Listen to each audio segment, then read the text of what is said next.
dive into some pretty unusual material. Oh, yeah? It's an audio excerpt, and in it, there's a being that claims to be somebody's soul. Okay. And it describes all that it learned as it was integrating with a human. Interesting. Now, I know that's not your typical textbook on spiritual evolution, Sure. but stick with us because it gets really interesting. I'm curious. Yeah, so to me, what's really fascinating is how this whole perspective really kind of flips the script on us. Oh, how so? Well, we often think of the soul, as being separate, even superior to the body. Right. But this source actually presents the human as the home that the soul returns to. Interesting. Almost like a sacred temple. Yeah, that is a fascinating take on it. It's not about the soul escaping to go elsewhere. It's about it coming back to the human and experiencing life through it. Exactly. And what I find even more intriguing is that this source is suggesting that this particular human life, it's not just random. Right. It claims that this life is like the culmination of hundreds of past lives. Wow. All building up to this very moment. Okay. Making this lifetime incredibly significant. So let's unpack that a little bit more. Yeah. What does this source actually say about those past lives Yeah. and how they contribute to this present one? Well, it doesn't, give us a specific rundown Right. of each past life that this soul has lived. Mm-hmm. But it emphasizes that all of those experiences, all those identities, are converging into this one human life. It's like all the past lives are threads being woven together Exactly. into this rich tapestry. And this life Yeah. is the final completed work of art. I love that. Yeah. That's a beautiful way to put it. Mm-hmm. So it's not just about being reborn again and again. Right. It's about accumulating all this wisdom Yeah. and experience that Yeah. ultimately lead up to this point of integration. Exactly. And that's where things get really interesting, because this source claims that traditional spirituality becomes irrelevant at this point. Wait, so it's saying that things like helping others Right. or following spiritual guidelines no longer matter. It's not that those things are bad or wrong, Okay. but the source is suggesting that true evolution goes beyond those practices. Okay. It's not about adhering to external rules or dogma. Right. It's about embodying what it calls one's highest truth. So what exactly does highest truth mean in this context? Right. Because that sounds pretty abstract. That's a great question. Yeah. And honestly, the source doesn't really get super specific, Okay. but it seems to imply that it's about expressing your authentic essence, your unique purpose for being here in this particular human life. Right. It's almost like after all those lifetimes, Yeah. the soul has learned enough to finally say, this is who I am and this is what I'm here to do. So it's not about striving to become something else or No. following somebody else's path. Exactly. It's about recognizing and expressing who you already are Yes. at your core. Precisely. And that's where the source really throws us a curveball. Oh. By introducing this concept of the human developing 120,000 divine senses. Okay, now we're getting into some uncharted territory. Yeah. 120,000 senses. That's a lot. That's more than just adding a sixth sense to the mix. Right. What is the source even getting at with this idea? Well, it describes it as having access to a whole new spectrum of perception. Okay. It's not just about seeing or hearing things differently. Right. It's about feeling the energy of objects, Okay. experiencing nature in a way we can't even fathom right now. So it's not just an upgrade to our current senses. It's Oh, like yeah. unlocking a whole new dimension. Yeah, exactly. Perception. And what's fascinating is that it ties this development of divine senses to the human body, undergoing a physical transformation. Wait, so our bodies actually change as we evolve spiritually. That's what the source is suggesting. It describes the body becoming lighter, more agile, essentially turning into a body of light. A body of light. That sounds It's like something out of science fiction. right. It definitely pushes the boundaries of our current understanding. For sure. But think about it. If our consciousness is evolving to the point where we can perceive reality through 120,000 senses, Yeah. wouldn't it make sense that our physical form would also have to adapt? So the body becomes a more refined instrument, Right. capable of navigating this expanded reality. Exactly. It's still a human form, Okay. but it's been elevated, transformed to match the evolution of the soul. This is all so mind-blowing. I mean, we're Yeah. talking about a level of human potential that most of Hadn't us, even considered. yeah, haven't even considered. It's definitely challenging our assumptions about what's possible. For sure. But what I find so intriguing is that the source presents all of this not as some distant future scenario, Right. but as the natural outcome of the soul's journey, Yeah. a blossoming of our true potential. So it's not about becoming something other than human. Right. It's about becoming fully human. Yeah, Realizing this incredible potential that's already within us. exactly. It's about recognizing the human body not as a limitation, Right. but as a temple for the soul, a sacred space where this profound transformation can take place. That's a really powerful image. Yeah. It makes you wonder, what else are we capable of? Right. What other possibilities are lying dormant within us, just waiting to be unlocked? Exactly. Yeah. Yeah, it really begs the question. What's that? What if we've underestimated the human capacity for growth and evolution? Mm-hmm. What if we're only scratching the surface Yeah. of what's truly possible? That's a big what if. It is. But I have to admit, the idea that we might have all this incredible untapped potential, it's exciting and a little intimidating at the same time. It definitely challenges our comfort zones. Yeah, for sure. But let's go back to the source material for a second. Okay. This being this soul describes experiencing a deep sense of joy, even excitement, Okay. as it integrates with the human.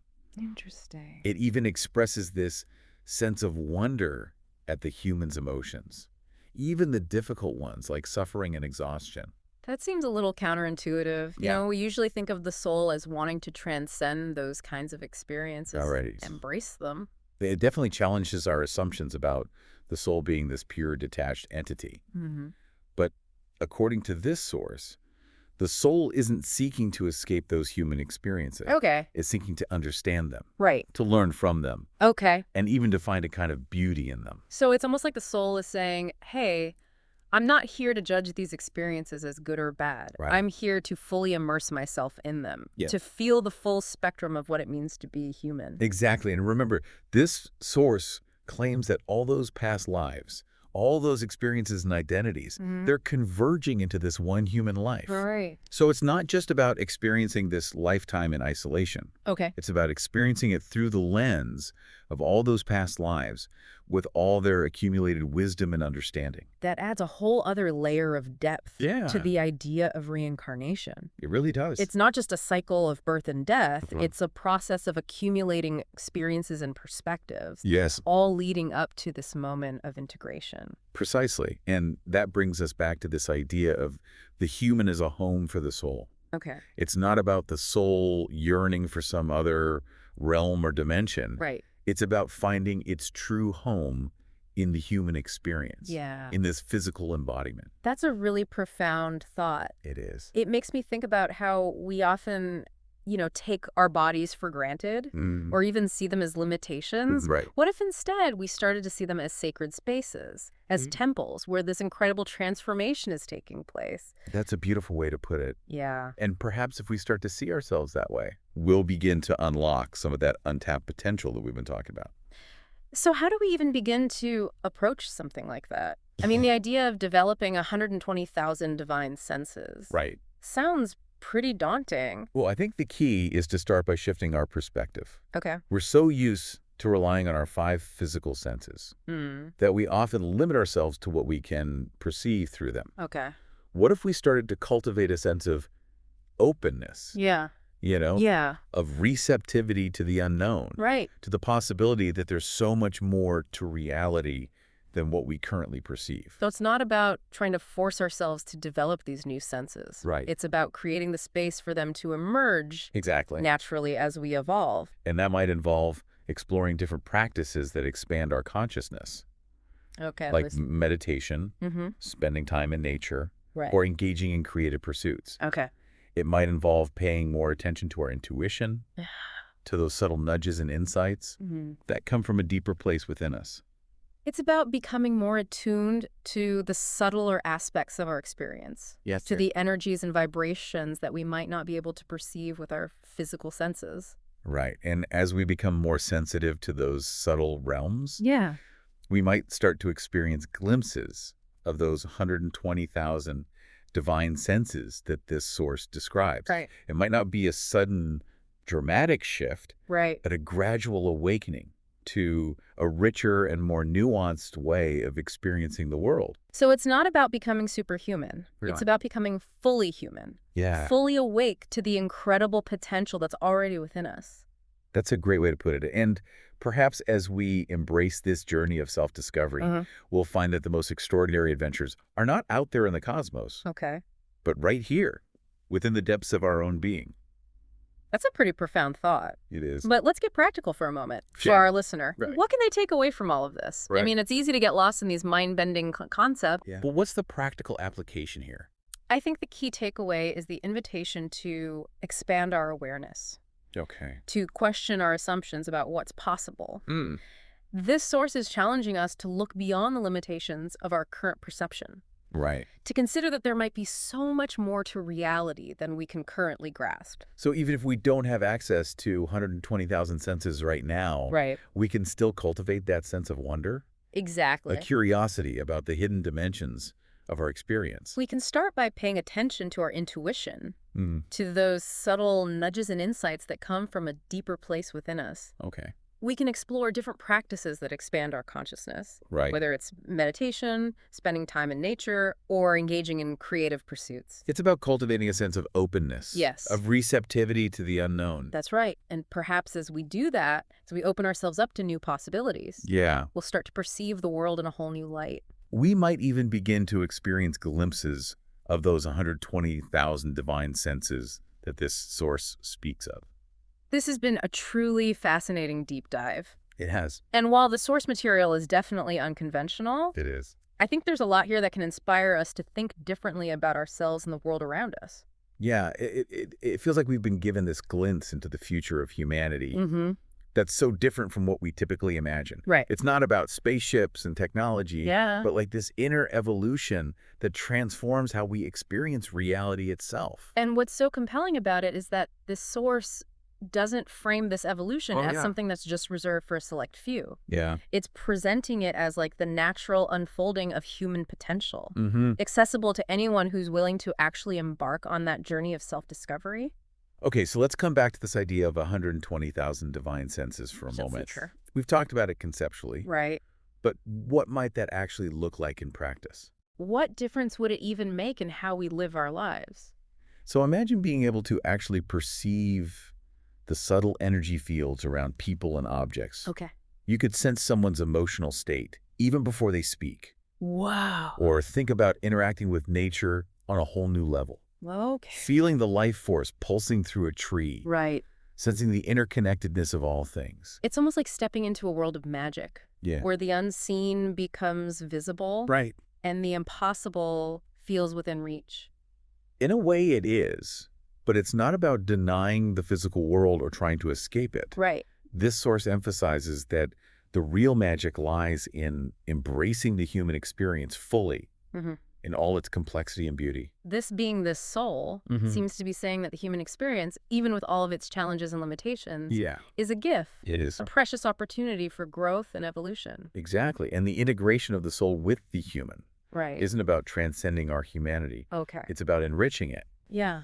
about experiencing life with a depth and awareness that we can't even fathom right now. So it's not about becoming less human. Right. It's about becoming more fully human, Yes. expressing our full potential on every level. Precisely. And as we explore these ideas, Yeah. I'm reminded of a quote by the poet William Blake. Oh, yeah? He said, "If the doors of perception were cleansed, everything would appear to man as it is infinite." Wow. Perhaps these 120,000 divine senses are a metaphor for that cleansing, Okay. for that opening of our awareness to the infinite possibilities that already exist Mm-hmm. within us and around us. So the real journey isn't about seeking something outside of ourselves. Right. It's about clearing away the limitations we've placed on our own perception, Yeah. about recognizing that the universe we seek is already unfolding within us. That's beautifully said, and it brings us back to that core message from the source material. Yeah. The human body is a temple for the soul. Mm-hmm. It's not just a vessel. Right. It's a sacred space where the divine and the human meet, Right. where the impossible becomes possible. This whole deep dive has been such a powerful reminder that we're capable of so much more Hmm. than we often give ourselves credit for. We are. It's a call to step into our full potential, Yeah. to embrace the mystery and wonder of the human experience, Absolutely. and to trust that the journey itself is the destination. And if you find yourself wondering, Yeah. but how do I access these divine Mm. senses? How do I unlock this incredible potential? Yeah. The answer might be simpler than you think. Okay. Start by cultivating that sense of curiosity, Mm. of openness to the unknown. Okay. Pay attention to your intuition, to those whispers of wisdom that come from deep within you. Right. Explore practices that expand your consciousness, whether it's meditation, Mm-hmm. spending time in nature, or simply allowing yourself to dream bigger than you ever thought possible. And perhaps as we do that, as we open ourselves up to new possibilities, Yes. we'll find that the world we thought we knew was just the tip of the iceberg, and that a whole universe of wonder and beauty is waiting to be discovered, It is. both within us and all around us. This deep dive may be ending, Yeah. but the journey of self-discovery is just beginning.